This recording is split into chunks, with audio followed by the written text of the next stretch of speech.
I'm Chris King, I'm the game designer at Paradox Interactive, and today I'm starring in this video dev diary about Crusader Kings II. Today's subject is character database. If you go to the original Crusader Kings, we have 3 scenario start points and 3 very distinct character databases. What we've done with the Crusader Kings II is we're using the history system we use in the Clausewitz games, which allows us to actually unify the character databases together. Meaning that when you start in the 1337 start point, you have all the characters from all the previous scenarios there. This does take a little bit of work, as we actually have to then start trawling through the character databases from the various scenarios and removing duplicates. So William the Conqueror's body double in the 1187 scenario has now died and now been replaced by William the Conqueror himself, linking together the databases.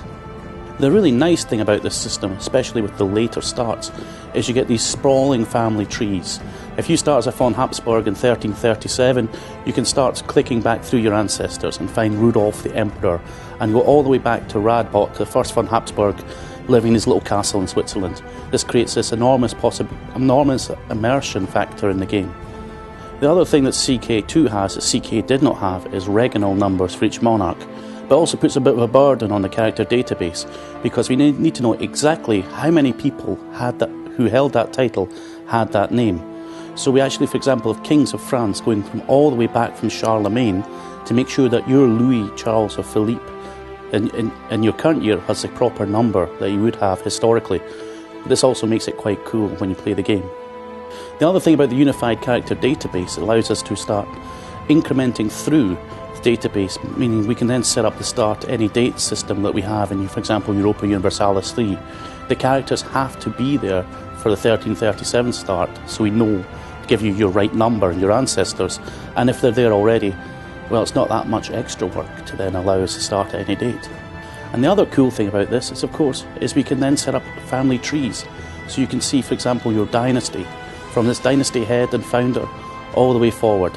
Families like the Capets, the Plantagenets, the Hohenstaufens are all there, and you can see them in all their glory. And you can also look back and just see your own personal family tree, not just who your father's ancestors were, but also your mother's, to see just who you descend from. The other really nice thing about this database is it's probably our hugest character database to date, and it's already far larger than CK's character database just by having to insert in the characters to bridge together the families from the various start points and give the proper previous holders of titles for the regnal numbers. This huge scope makes it probably the biggest character database of any game, any strategy game out there, giving CK2 a very unique experience.